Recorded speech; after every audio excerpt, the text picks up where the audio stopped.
Vanessa Angel, it's always a privilege and one of my great times is just to sit and chat with you. People should know that you and I are friends, but Yes. I'm also in awe of your acting ability. Oh, I think I said this last time, but it's so lovely to hear that, and especially from you, who have probably interviewed every great actor and actress that ever was. So it's such a huge compliment from you. So thank you very much. I really appreciate that. Thank you as well, and I've interviewed the not so great ones too. So it's a melting Well, pot. I always kind of thought I was in that category, but I think I'm getting better. I think it's your time. Thank you so much. Yeah, I mean, I think that, the maturity that and plus my personal life was quite challenging the last 4 years. And it really it sounds crazy in my 50s, but it really made me grow up. And it made me really sort of face a lot of my own reality and truths and my belief system. And so I think that it actually made me a better actress, because I really, the experience you carry at my age, you can now, put towards characters you play in roles. So I really feel that I've been challenged more than ever this past year and a half with the projects that I've been doing and the roles I've been offered. So I'm actually feel like I'm in a really good place right now with that. So it's nice. I think that shows, and I also think that the parts are starting to come in, and they want somebody that they can honestly trust with a role, and that's got to make you feel great. It really does, and I've been doing quite a few of these lower budget movies, which are really fast shoots usually. Like we did Merry Xmas actually in 2 weeks, and then I did another movie for the same production company over the summer called The Preacher's Wife, and I really can see now my growth as an actress. Like I used to have to sort of go into my trailer or some kind of quiet space and really do like preparation, and now I feel like it's just much easier for me to access those kind of deeper emotions, or I can just get to a much more honest emotional place than I ever could. And I don't sort of need to go through the long process that I used to get there. So that I really just on a personal level noticed that my craft has really gotten to a much better place, literally in the last year. Has your process in picking a role or saying yes to a script changed from, 5 years ago till now? Yes. I mean, I don't really want to do window dressing parts that are sort of just about being sexy. And, not that I'm, obviously I know that I got a lot of opportunities from that when I was younger, and I played a lot of roles that are, were very much emphasized on how I looked. But now, I'm in my 50s, I feel like I have so much more to offer, and I don't want it to be just about the outside package. And obviously, it's you're not as appreciated for that as you get older anyway. But it's actually good. I've really sort of come to terms with the fact that there is benefit to becoming older and mature. Even though sometimes I'm like, I want to see my, kingpin face on screen, and I don't see that anymore. But there's so much that comes with maturity than just how you look on the outside. So yeah, I mean, I just love characters that are really complex and have a wide range of emotions to play. And that's actually what I loved about Merry Xmas, was my character literally starts off the story of the movie, and she's been dumped by her husband of 25 years for a 19-year-old. So, obviously that starts the movie off in a trauma. And then I run into my ex high school sweetheart. So then and we had broken up in a very traumatic way. So I'm sort of like dealing with, different personal traumas during the movie. So even though it's a Christmas movie and it's feel good and it's light, it's actually kind of more rom-com in that sort of witty banter, sort of old-fashioned comedy where you're sort of like getting at each other. So it was actually a wonderful, wonderful experience. I really had a great time on it. Do you enjoy being in a movie that's kind of a bickering film? I mean, it's got to be fun, especially with the right scene partner. Yeah, it was really fun. Well, Kieran Hutchinson played my high school sweetheart, and he's actually a fantastic actor, and he was great. I mean, we we met one time. He lives in LA, so we met one time before we went to do the movie, and that kind of helped. And we just had really good chemistry, and he's just a really good listener, and we had some, kind of funny scenes, but very emotional scenes too. So we sort of had the bickering, and we also had, we got to a point at the end of the movie where we're really talking it out and become, I don't want to be a spoiler, but it's, it was great. And then Jason London is in it, and he was so funny, and an actor called Tommy DiNucci, who actually directed Johnny and Clyde. He's also, an actor, and he was so funny. So it was a great experience. And yeah, I love that sort of witty banter back and forth, because, we all have a little sort of snappy side, right? That it's kind of fun to bring out. If I were ever to do a remake of The Thin Man, I would cast you as Nora Charles, who they solve crimes, but they just bicker with each other all. Yes. Yeah. I actually, I was born and raised in England, and so I think the British have that kind of, that sort of humor that's very dry. So I kind of like, I sort of grew up with silly, like the Monty Python and just kind of weird comedy that I actually love. I love that sort of strange witty banter. Why I think Marry Xmas works, to tag on with what you're saying, is all the people that knew you, in Kingpin, and I'm trying to think, Spies Like Us, and all of that. Yeah. They've grown older too, and yes. So they're in the same kind of boat that age-wise, and looking at themselves. Am I romantic? I don't feel. And they see you and they go, wow, that touches me. That's me. Yes, exactly. And that I think that I do a lot of Comic-Cons, and I was actually just in Florida for the weekend doing one, and I meet a lot of fans that, first, some of them, I do a lot of nostalgia Comic-Con, so a lot of them are fans of Weird Science, which is, the show I did in the mid-90s. And they, these are guys now in their early 40s, and they, they grew up with me in a sense. Mm-hmm. They were like 14, 15, 16 when Weird Science was on. And so it's very interesting. I love talking to people that I meet at these conventions, because you meet, first of all, I meet so many people from all areas of life that I wouldn't normally meet. And you're exactly right. It's like they've sort of like gone on this journey with me, and they have, a lot of the same life experiences. I mean, we're all people, right? We're all human, and we all have very similar experiences, really. So it's very true.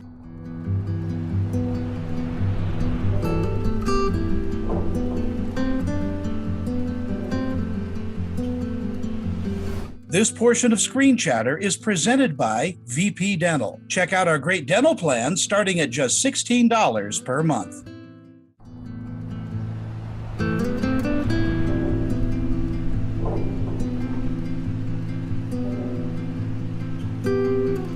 It's so funny when I look back in a way, because Spies Like Us was my introduction. It's my first job. And I mean, I never thought that sort of, whatever it was, 10 seconds coming out of a tent in white underwear would make such an impact on so many guys, I guess. It was really, and like you said, now, obviously I was 18 then, so I was a girl. And it's like, I just to what you said, it's just like I kind of grown with these fans, and I really appreciate anyone that's sort of gone on the journey with me, and still appreciates the old stuff and still wants to see my current stuff. Well, for me, when I was younger, it was Raquel Welch, and when she was Fathom, and came out of the water in that wetsuit, it was my gosh. And so I can understand and relate, because movies do that. I mean, even for young women, if we flip the coin, I mean, you had these, very handsome, good-looking guys that, and it does help to give you that imagination about what romance should be. Just like, I'm going to bring this around, just like a Christmas movie does. Yes, exactly. I mean, I think we're all looking for love. We all want connection. We all want to be heard and seen. And, I think that movies that really touch people, especially if they're romantic comedies, make them look at that part of their life again. And, I always hope that someone leaves something that I've seen feeling a little bit better, or have a little bit more clarity about something that that it's not just pure escapism. I know that's a part of movies and TV, but I always hope to reach people on an emotional level, because I wear my heart on my sleeve, and I'm very in touch with that part of me. And so I like being able to connect with people in that. In Merry Xmas, there is a few cathartic moments that I was blown away by such a great performance. We could see in your eyes that, this is touching you, and I'm thinking, because I know you, I'm thinking, wow, this is really touching her personally in Yes. some of these. There was moments where I was very raw. We shot it actually right after I had that first interview with you back in March. And, I don't really like to talk about my personal life, but I've had a very, very challenging 4 years. Came out of a long marriage and had a couple of very difficult situations after that. And so it was very easy for me actually to tap into the pain of what sometimes relationships can bring. Mm-hmm. And obviously there's beautiful things that come with being in a deep relationship with someone, but there's also challenges, and I was sort of dealing with it for the first time in my life since I was in my 20s. So it was very raw. Like some of the scenes that I did with Kieran, I like I said, I really didn't, it was right there, right underneath the surface. So I didn't even have to really go that deep to get it. It was right there. Are they as cathartic for you as they are for us as an audience? Are you doing some self-therapy in some of these roles? Yeah, I think, I really do think that. I believe that about acting. In some ways, I think it saved me because, I got Spies Like Us, and then I started studying when I was 18, 19. And, I had not the easiest childhood. And it was a way for me to really understand myself better. And I'm still doing that all these years later. What I've learned about myself the past 4 years, because, I went from a few relationships to a long marriage, and then I had to suddenly deal with my life on my own, and I hadn't really done that. And so I had to sort of, for lack of a better expression, grow up and really, obviously I'm a mother, and there's certain things that I had to be grown up about, but just on an emotional level. And so I think that, through the acting process, working on scripts and characters, I learned so much about myself. And, I use parts of myself if it's appropriate for a particular moment in a scene or somewhere in the character development. And it's very cathartic. It's very, I think in some ways it's really, like I said, saved me to be an actor, to help me sort of deal with my emotional life better. And I would think the process of going through that tunnel and discovering who you really are is got to be the best feeling in the world. It is. Oh my God, you're gonna make me cry because it's really, it's so strange when you think that you figured yourself out, and then you realize if you really have rigorous honesty with yourself, you really, really discover, what motivates you, what is behind this behavior. And that's essentially what being an actor is about. You have to figure out this character, what brought them to this place, and who are they, and how does their behavior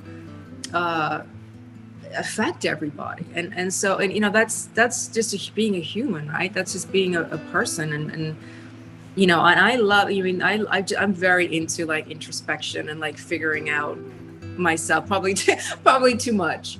Because then but they say, the more you see into yourself, the more you see into other people, right? So it really is actually a very helpful thing in just terms of communication and being with other people. Is that part of your process of picking a role? Is that it feels like me? Yeah, well, when I read Mary Xmas, I read it and I immediately just had an affinity towards it. There's some scripts that you read that just kind of feel right, or you just get it, that you just get it. You feel like I can play this. And there's other roles that are a little bit harder. Like I did this movie in the summer called The Preacher's Wife, and there was quite a lot of, she was a preacher's wife, so she was Christian and had some dialogue and some ideas that were new to me. So that was more challenging just because it's something that I don't know about. So then I had to sort of look more into what that kind of person, has experienced and what brings them to this place. And I feel like it's all sort of coming together now, where I can just sort of tap into whatever I need to without quite as much effort that I have to sort of stay in this really dark place or whatever emotional place you're in for the role.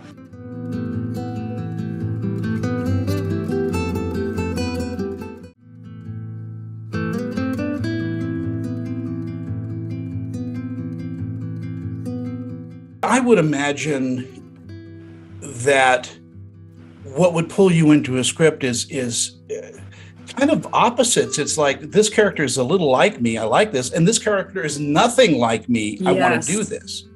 Yes, exactly. I mean, Emma in Merry Christmas was probably more like me than the preacher's wife role, but yeah, no, I mean, now the experience of doing the movie is more important to me than how the movie turns out, because you can't really, there's so many factors that control how it comes out.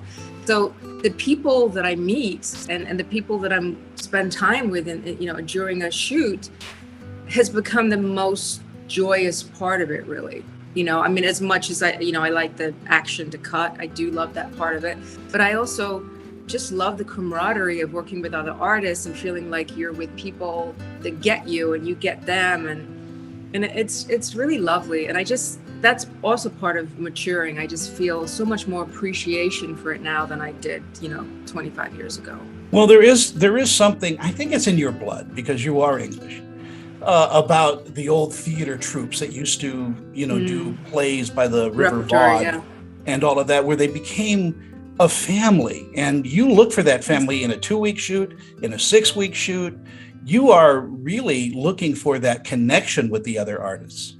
I totally agree. And I've done 3 movies now for this production company in Rhode Island, and they really honestly feel like my family now. I mean, I literally flew out for a premiere screening of Merry Xmas, and it was just for a day.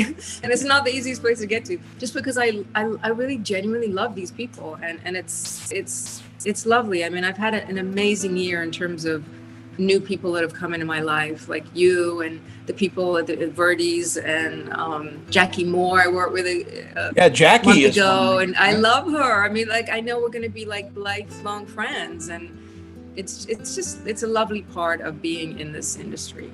I always think one of the real positive things about being in the profession that we're in, and the big negative thing is, we get to travel to really great places, but a lot of times we never get to really see the places that we're traveling.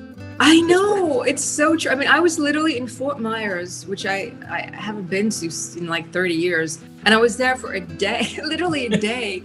And I'm like, this is crazy. I should spend a couple of days after. But, when you get busy, you just sort of, I mean, I go to a lot of different cities that I never would normally go to on Comic-Cons. And I think that's one of my goals next year, is I'm going to spend a day or two after the job finishes, so that I can actually experience some of these places and have that experience as well as whatever the job is. Early in your career, you were a cover model. You did a lot of really beautiful covers, Cosmopolitan and all of those things. Yeah. And now, you're back to being kind of a model at the conventions. You're getting your picture taken every 5 seconds. I know. It's funny because when I first started doing conventions, I think the first one I did was 2004, and that was sort of pre-cell phone cameras. And so it was like they would have to sort of set up like photo sessions and stuff. But now, like, everybody obviously has their own camera, and It's actually weird when someone brings out like like a 35, like an old fashioned camera. I'm like, oh my God, that's like, but that's what it was when I was a model. I used to model in the days before digital. It was like 35 millimeter film where you'd have to process it and you didn't even see what you were getting. Where you had to be pretty to be a model. Yeah, but it's funny because I just immediately sort of lock into the like model thing, when I'm doing a picture. So it's like, I guess it dies hard. Charisma Killers, you brought that up. Jackie Moore is in that with you. You've got a great cast in that as well. I mean, you have about 5 or 6 things coming out in the next few months. I do. I have Johnny and Clyde. It comes out in January with Megan Fox. And then I did another movie called Deadly Games with Gilles Marini, which I think comes out next year. And then I have the Christmas movie, and I have The Preacher's Wife that comes out in March. And I did a few shorts too, as well. So. How do you feel being so busy? It must be marvelous. It's really nice. I mean, like I said, I've had to adjust to, life on my own. So, even though it's been challenging on a personal level, it's been very fulfilling on a career level.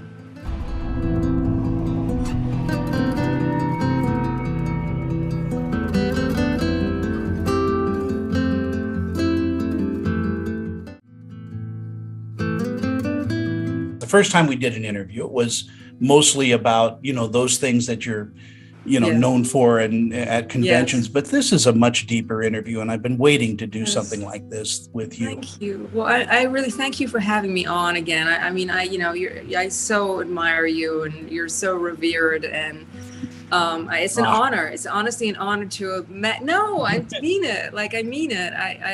I'm like honored, and I'm so grateful that you've been so kind to me and open, big-hearted, and it's really been a joy of this year.